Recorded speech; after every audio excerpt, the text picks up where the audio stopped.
Hello students, welcome back to my channel Edu Colours. आज हम इस 9th क्लास की एसएसटी की वर्कशीट में इतिहास का पार्ट 3 करेंगे, नाजीवाद और हिटलर का उदय पार्ट 1। तो ये जो चैप्टर है बच्चों, मैं इसके बारे में आपको थोड़ी सी आपकी भूमिका बता देती हूँ। ये जो चैप्टर है नाजीवाद और हिटलर का उदय, बेसिकली ये चैप्टर ये जो इंसिडेंट हुआ है, ये जो प्रथम विश्व युद्ध है उसके बाद होता है। जो प्रथम विश्व युद्ध में जर्मनी के साथ अपमानजनक संधियां जो हुई थी, उसके बदले में बदला लेने के लिए मित्र राष्ट्रों से हिटलर ने जो द्वितीय विश्व युद्ध हुआ था उसको जन्म दिया था। तो जो हिटलर है उसका जर्मनी में किस तरीके से उत्कर्ष हुआ है, वो किस तरीके से आगे बढ़ा, नाजीवाद पार्टी का उसने एक तरीके से नाजीवाद पार्टी बनाई है, अपना नाम पूरे विश्व में आगे किया है। तो इस पूरे वीडियो में हम इसी मतलब प्रथम विश्व युद्ध से लेकर घटनाएं हैं नाजीवाद तक की, क्यों आया, किस लिए आया, उन सब की चर्चा करेंगे। और बच्चों ये वर्कशीट 43 है। और वीडियो को शुरू करने से पहले प्लीज़ मेरे चैनल को सब्सक्राइब करना ना भूलें और साथ में लगे बेल आइकन को भी प्रेस करें। तो चलिए वीडियो शुरू करते हैं। नाजीवाद और हिटलर का उदय। 20वीं सदी की शुरुआती सालों में जर्मनी एक ताकतवर साम्राज्य था। यानी कि जो 20वीं सदी थी उसकी शुरुआती यानी कि जो 1914 में जब प्रथम विश्व युद्ध हुआ था, तो उससे पहले के सालों में जर्मनी जो है वो एक पावरफुल कंट्री था, काफ़ी ताकतवर राज्य था।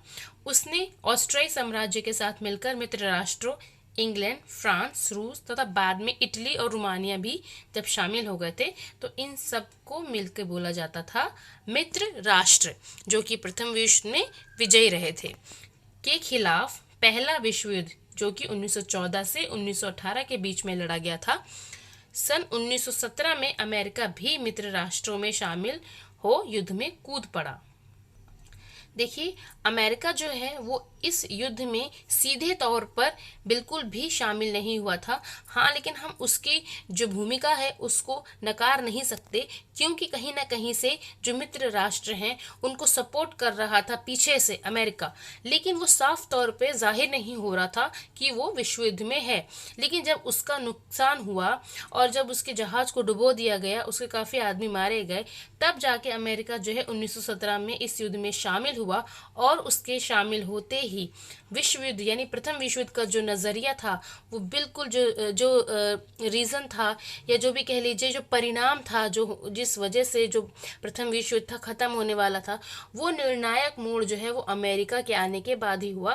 क्योंकि अमेरिका के आने के बाद जो मित्र राष्ट्र थे उनको और बल मिला और ज़्यादा उनकी शक्ति में इजाफा हुआ, जिसकी वजह से प्रथम विश्व युद्ध जो है वो मित्र राष्ट्र जीत गए। और जो केंद्रीय शक्तियां थी जिसमें कौन कौन शामिल था, जर्मनी, ऑस्ट्रिया एवं तुर्की, ये मित्र राष्ट्रों के हाथों पराजित हुई, हार गए। पराजय के बाद जर्मन का जो सम्राट था उसने अपने पद से इस्तीफा दे दिया। उसके बाद वाइमर, जो कि जर्मनी में एक स्थान का नाम था वाइमर, वहां पर एक संघीय लोकतांत्रिक संविधान पारित किया गया, जिसके अनुसार जर्मन संसद, जिसको राइक्सटैग बोला जाता था, के लिए महिलाओं सहित जितने भी 18 साल से या जो भी एज वहां रखी गई होगी वोट देने की, सबको सार्वभौमिक मताधिकार द्वारा अपना प्रतिनिधि चुनने का अधिकार दिया गया। ठीक है, तो ये खासियत थी वाइमर गणराज्य की। आगे बढ़ते हैं। पराजय के बाद मित्र राष्ट्रों के साथ वर्साई, जर्मनी में एक स्थान है वर्साई, और वहाँ पे एक संधि हुई थी, तो इसीलिए इसको वर्साई की संधि बोला जाता है। ये बहुत इम्पॉर्टेंट है ये नाम, और जो ये चैप्टर है, the whole chapter is very important. ठीक है, जो हमारे एग्जाम पर्पज से हम देखें तो ये पूरा जो पार्ट है वो बहुत इम्पॉर्टेंट है। और ये जो वर्साई की संधि थी, इसमें जर्मनी के ऊपर बहुत कठोर और अपमानजनक शर्तें जो हैं वो लाद दी गई, जिसकी वजह से क्या क्या हुआ जर्मनी के साथ, उसकी सेना भंग कर दी गई, युद्ध की सारी तबाही के लिए जर्मनी को जिम्मेदार ठहराया गया और उस पर 6 अरब पाउंड का जुर्माना लगाया गया। जर्मनी के जितने भी संपन्न जो इलाके थे जैसे राइनलैंड, उस पर कब्जा कर लिया गया।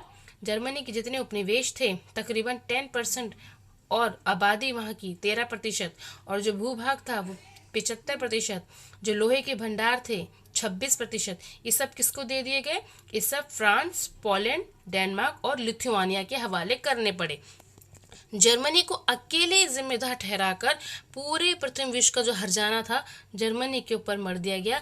और ये अपमानजनक जो संधि थी, ये जर्मनी और जर्मनी के जो लोग थे उनके सीने पर एक तरीके से एक एक जो उनका तकलीफ होती है वो उनको लगा कि हमारे साथ इतना बुरा बर्ताव किया गया, जबकि जितने भी बाकी जो अन्य देश हैं वो भी उतने ही जिम्मेदार थे, क्योंकि सब अंदर ही अंदर संधियां कर रहे थे, अपनी शक्ति को बढ़ा रहे थे, हथियारों को तैयार कर रहे थे, लेकिन सारा जिम्मा जर्मनी के ऊपर मर दिया गया। विडंबना यह थी कि पुराने साम्राज्य द्वारा किए गए अपराधों का हर्जाना नवजात वाइमर गणराज्य से वसूल किया जा रहा था। बहुत सारे जर्मनी ने न केवल इस हार के लिए वर्साई में हुए अपमान के लिए भी बल्कि वाइमर गणराज्य को ही जिम्मेदार ठहराया, क्योंकि वाइमर गणराज्य इस तरह की संधि से जर्मनी को बचाने में असफल रहा। तो जब सरकार अपने लोगों का काम नहीं कर पाती या उसके सामने निराशाजनक प्रदर्शन करती है तो वो उसके लिए एक असफल सरकार बन जाती है, जो कि जर्मनी में वाइमर गणराज्य बन चुकी थी। अब देखिए वर्साई की संधि के बाद जर्मनी के साथ क्या हुआ। जर्मनी के साथ जो ज़मीन ले ली गई, देखिए ये अल्सास लॉरेन का जो एरिया था ये ले लिया गया, और ये वाला जो एरिया है पोसेन का, ये वाला भी एरिया जो है जर्मनी से, जो कि बहुत खनिज और हर तरीके से संपन्न इलाके थे, ये इनसे ले लिए गए। ठीक है, आगे हम बढ़ते हैं। अब हम बात करते हैं क्वेश्चन आंसर की। तो प्रथम विश्व युद्ध में मित्र राष्ट्रों और केंद्रीय शक्तियों में कौन कौन से देश शामिल थे? उसका आंसर है, पहले क्वेश्चन का आंसर है मित्र राष्ट्र में इंग्लैंड, फ्रांस, रूस और बाद में इटली और रोमानिया, और केंद्रीय शक्तियों में जर्मनी, ऑस्ट्रिया और तुर्की शामिल थे। ठीक है, अगला क्वेश्चन है वाइमर गणराज्य किस प्रकार से लोकतांत्रिक था? वाइमर गणराज्य में संघीय आधार पर एक लोकतांत्रिक संविधान पारित किया गया, जिसके अनुसार जर्मन संसद, जिसे राइक्सटैग बोला जाता था, के लिए महिलाओं सहित सभी वयस्क नागरिकों को सार्वभौमिक वयस्क मताधिकार के द्वारा जनप्रतिनिधि चुनने का अधिकार दिया गया। ठीक है, यानी कि एक वाइमर गणराज्य में एक ऐसी लोकतांत्रिक संविधान, जो कि हमारा भी है, संविधान पारित किया गया जिसमें सभी को, जो महिलाएं भी थी उनको सहित मिलाकर वोट देने का अधिकार दिया गया। हालांकि वाइमर गणराज्य जो है वो जर्मनी की जो जनता है उसको भुनाने में असफल रहा। वर्साई की संधि की कठोर शर्तें क्या थीं? इन्हें अपमानजनक क्यों कहा गया? तो हम पॉइंट लिखे हुए हैं बेटा। आप अगर जब अपना क्वेश्चन का आंसर लिखेंगे तो अगर आप पॉइंट में लिखेंगे तो आपका जो स्कोर है वो ज़्यादा अच्छे से उभर के आएंगे।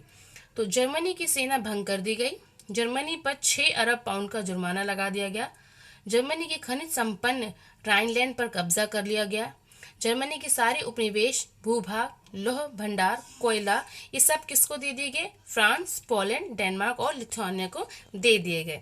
ठीक है, तो इतनी बड़ी जो अपमानजनक संधि थी वो अकेले जर्मनी ने सही। आपके अनुसार युद्ध की सारी तबाही के लिए क्या जर्मनी को ही जिम्मेदार ठहराना सही था? अपने उत्तर के कारण लिखिए। बिल्कुल नहीं, यह आप अपना व्यू भी दे सकते हैं इसमें। बिल्कुल नहीं, इस युद्ध के लिए सभी देश उतने ही जिम्मेदार थे। सिर्फ जर्मनी को जिम्मेदार ठहराकर उस पर अपमानजनक जो शर्तें हैं ये थोपना बिल्कुल गलत था, क्योंकि बाकी जो देश थे वो भी संधियां कर रहे थे, वो भी अपनी अंदर ही अंदर अपने हथियारों को जमा कर रहे थे। और लेकिन शुरुआत जर्मनी ने की, इस वजह से सारा जिम्मा जो है जर्मनी के ऊपर जो है थोप दिया गया कि जर्मनी ने इन सारी चीज़ों को आगे बढ़ाया और पूरे विश्व को युद्ध में लगा दिया। अगला क्वेश्चन है, यदि आप उस समय एक जर्मन नागरिक होते तो वर्साई की संधि के प्रति आपके मन में क्या भाव होते? तो उत्तर है, आपका उत्तर अलग हो सकता है अगर आप लिखना चाहें तो। सभी जर्मन नागरिकों की तरह शायद मेरे भाव भी आक्रोशित होते, क्योंकि संधियां बहुत ही अपमानजनक थी। हमारे सारे प्रदेश ले लिए गए और जर्मनी को न्याय दिलवाना चाहते थे कौन? यहाँ के लोग। जो जर्मनी की जनता थी वो यहाँ के लोगों, जो यहाँ के जो लोग थे जर्मनी की जनता, वो एक न्याय चाहती थी, जिसकी वजह से उन्होंने हिटलर को अपना नेता चुना, क्योंकि हिटलर एक बहुत अच्छा वक्ता था, बहुत अच्छे से भाषण देता था, जोशीला भाषण देता था। मैं आपको दिखाती हूँ हिटलर की तस्वीर। देखिए ये है हिटलर। ठीक है। और ये हिटलर, इसका व्यक्तित्व ऐसा था कि पूरी जर्मनी की जो जनता है इसके पीछे हो ली और पूरी तरीके से इसकी बातों में आ गई, नाजीवाद को सपोर्ट किया। और उसके बाद इन्हीं कारणवश आगे चलकर द्वितीय विश्व युद्ध हुआ, जिसमें फिर इनकी हार हुई। तो अगली जो वर्कशीट होंगी उसमें हम इन सारी चीज़ों के बारे में पढ़ेंगे कि क्यों कैसे नाजीवाद आया, उसका उत्कर्ष कैसे हुआ, हिटलर का व्यक्तित्व के बारे में, और मे बी उसके जो द्वितीय विश्व युद्ध हुआ था उसके परिणाम, कारण और परिणाम के बारे में हम चर्चा करेंगे। देखते हैं वर्कशीट्स में और क्या क्या आता है। तो स्टूडेंट्स, यहाँ मेरा ये जो वीडियो है वो कंप्लीट होता है। अगर आपको मेरा वीडियो अच्छा लगता है तो कृपया मेरे चैनल को सब्सक्राइब करें, साथ में लगे बेल आइकन को भी प्रेस कर दें। Thanks for watching.